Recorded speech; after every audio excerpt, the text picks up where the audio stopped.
Naku, napakainit po nito. Iba't ibang celebrity na po ang, nananawagan na naman. Yung, mag-asawang Kiko at Sharon Cuneta mangiyak-ngiyak pang nananawagan kay Leni Robredo na tumakbo po. Ito naman po, karagdagan pong nananawagan ay si Vice Ganda. Sabi po ni Vice Ganda, "Lahat ng panawagan ninyo sa amin, didinggin namin. Sana dinggin mo din ang panawagan namin. Naga is the heart. You are our heart. You are our hope.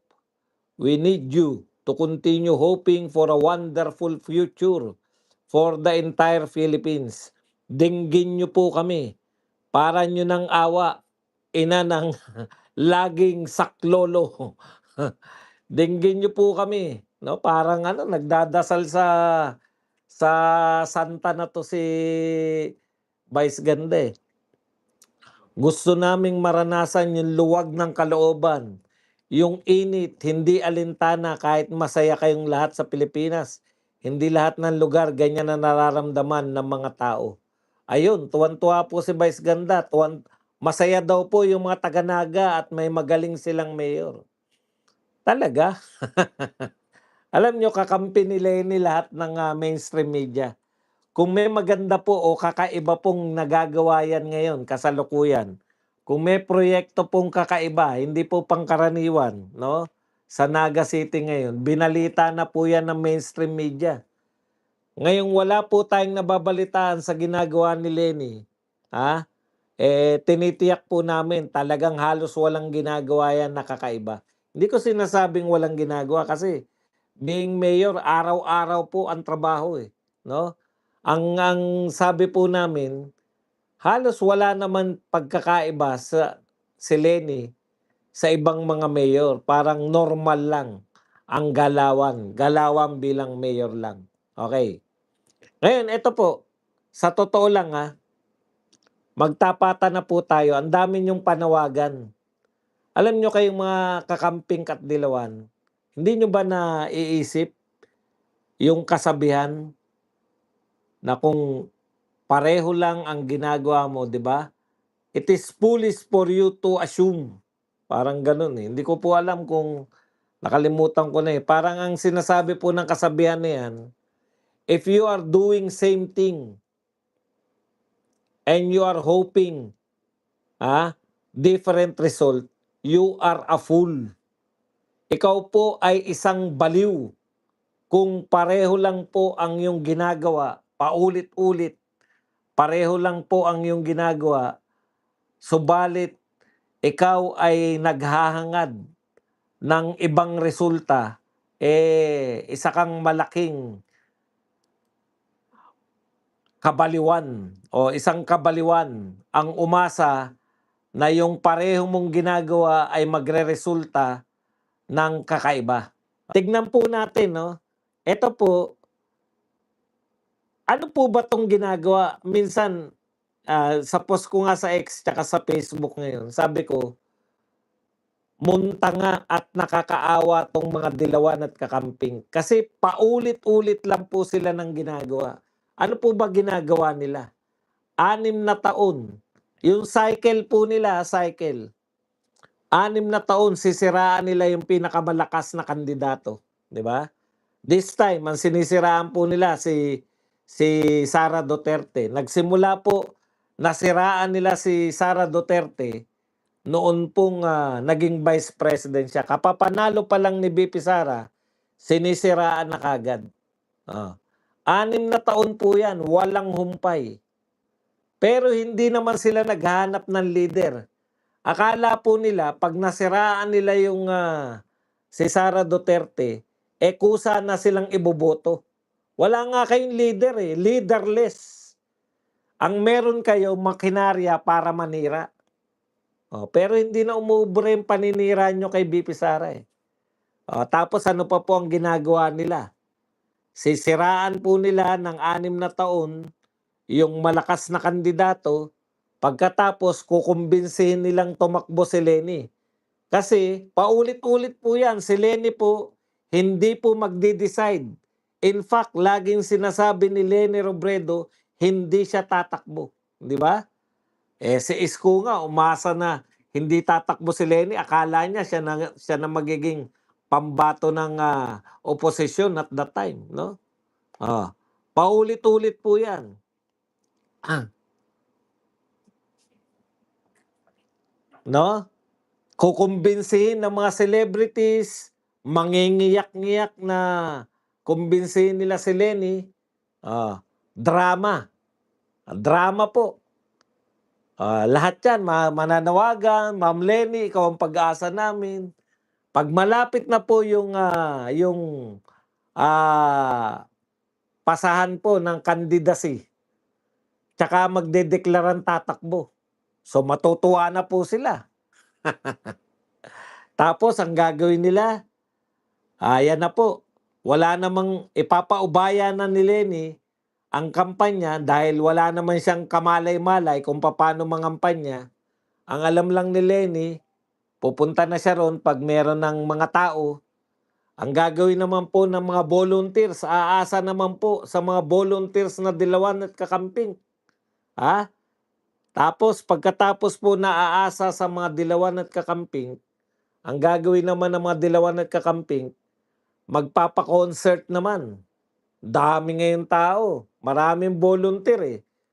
Pati po yung mga artista, nagbo-volunteer kay Leni Robredo. Mapupuno na naman yung mga venue. Oh. Ang hindi naiisip nila Leni yung nanood ng concert, concert lang po yang pinanonood ng mga yan. Bakit po? Pati mga kalaban ni Leni nakikinood. Libre, 'di ba? Ang mahal ng concert, eh. Oh, pati mga bata na hindi botante makikinood, libreng concert, eh. Mga sikat na artist, Ben and Ben, ah, yung mga sila Ellie Buendia, sila Ellie Recto, eh, Ellie Rotonda, lahat ng mga sikat na artist, makakanood sila ng libre. Pati po mga kalaban ni Leni, makikinood. 'Di ba? Libreng concert, eh. Ah, pagkatapos po, so ang lalaki po ng concert, papaano hindi lalaki? Bukod sa libreng concert, yung umattend po sa Quezon City Memorial Circle concert, siya rin yung a-attend dun sa ano, sa San Juan. Siya rin yung a-attend sa Pasay, 'di ba? Saan ang concert natin ngayon? Ah, 'Di ba? Dito tayo sa Pasay, sila din po yun. Sila din yung iikot ng iikot na yan. Libreng concert, eh, volunteer, eh. Mag-iipon ng pamasahe, pupunta ng mga probinsya, sila din.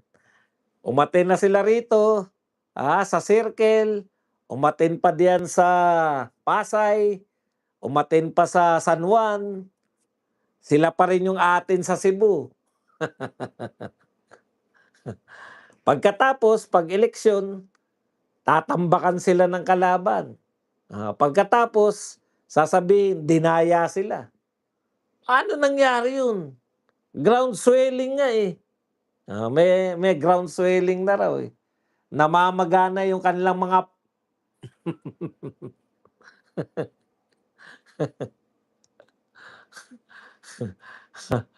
minsan nga nagsasalita pa si Leni, nag-uuwian na kasi tapos na raw concert. Pagkatapos, sasabihin na daya sila. Pagkatapos magtatayo ng NGO, tapos magtatayo ng museum. Lahat ng mga picture nila nung eleksyon, ng mga volunteers, eto na, ibibigay dun sa museum. Tapos maniningil ng ₱20. Kita na naman.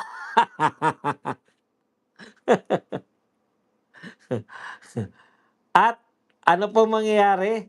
Repeat again, 'yan. Kaya paulit-ulit lang, eh. Paulit-ulit lang kayong mga dilawan tapos mag-e-expect kayo na mananalo. Wala naman kayong ginagawang kakaiba, eh. Paano kayo mananalo?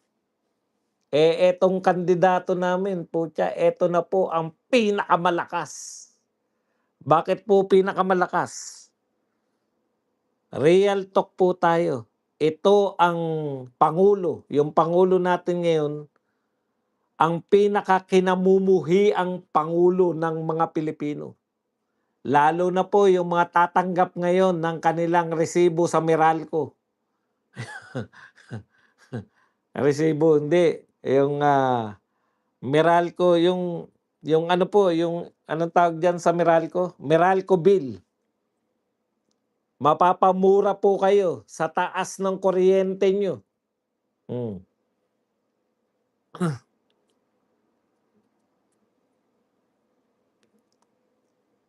Tapos mag-wo-world tour si Leni Robredo. Bakit? Ang dami na Mag-wo-world tour na naman. Wala pong pakialam eh. Matatalo. Repeat again. Ayan. Magsasalita ng mga bagay na bakit sila dinaya. Nakakatawa. Nakakatawa na nakakaawa. Bakit po? Sira sila ng sira. Pero bakit po siguradong sigurado tayo na si VP Sara po ang mananalo? Lahat ng posibleng kalaban ni VP Sara kumampi sa pinaka most hated president sa history ng Pilipinas. Ang bilis po ng si BBM po ang may pinakamalaking boto na presidente. Siyempre, pinakamalaking boto si Sara Duterte. Pero sa mga presidente po, sa kasaysayan, siya po ang may pinakamaraming boto sa kasaysayan po ng eleksyon, si BBM. Na presidente Ah. Ang bilis po ng pagbaliktad. Ngayon po, siya po ang most hated. Ang tagal na po ni BBM na negative. Pero siyempre, kung ang survey, ang magsasurvey, Octarts, putya, pinakamataas. Pinakamataas na rating si BBM eh. Tindi nyo talaga, Octarts eh. Talo niya pa si VP Sara. Okay. So, ano pong nangyari? Ano pong mangyayari? Yan. Talo na naman niya, mga dilaw. Bakit tayo sigurado? Lahat ng posibleng kalaban ni VP Sara kumampi kay BBM. Si VP Sara lang po at mga Duterte ang posibleng kumandidato sa 2028 na lumaban, alam ng mga tao na kalaban. So kung ayaw po, eto po kasi ang labanan dyan eh. Kung ayaw ng tao kay BBM, walang ibang option kundi si VP Sara. Ayaw mo kay BBM, kakampi ka kay Leni Robredo. Kailan binanatan ni Leni Robredo si BBM? Basag ang mic ko? Talaga? Pakiwan nga po kung basag ang mic ko. Kailan po binanatan ni Leni at ng mga dilawan ni Risa Ontiveros si BBM? Never. 'Di ba? Never po na binanata nila. So lahat po 'yan, alam ng mga tao, yan lang po ang sasabihin natin. Iboboto nyo ba sila samantalang kakampi sila ni BBM? Kung gusto nyo po ng pagbabago, sa Duterte tayo. Pero kung ayaw ninyo ng pagbabago, iboto nyo yan lahat. Leni Robredo, John Vic Remulla, yan po pagpipilian nyo. Kung gusto nyo po na ganito pa rin, no? Kung ganito pa rin po ang sitwasyon, halos lahat ng budget natin ninanakaw. Tignan nyo po ano po ba ang sitwasyon ngayon, Badong? Ang sitwasyon po natin ngayon, breaking all records.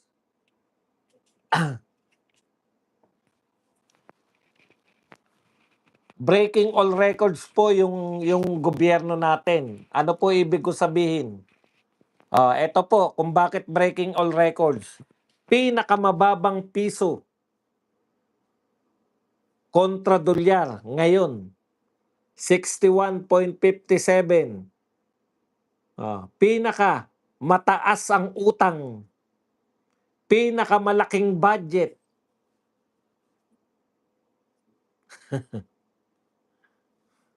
Di ba? Pinakamalaking utang, pinakamalaking budget. Kung pinakamalaking budget, dapat pinakamaraming napagawa. Hindi po. Pinakamalaking budget, pinakamarami din ang ninakaw. Dito po sa gobyernong to, pinakamalaki ang ninakaw. Pagkatapos po, wala po halos na patayo.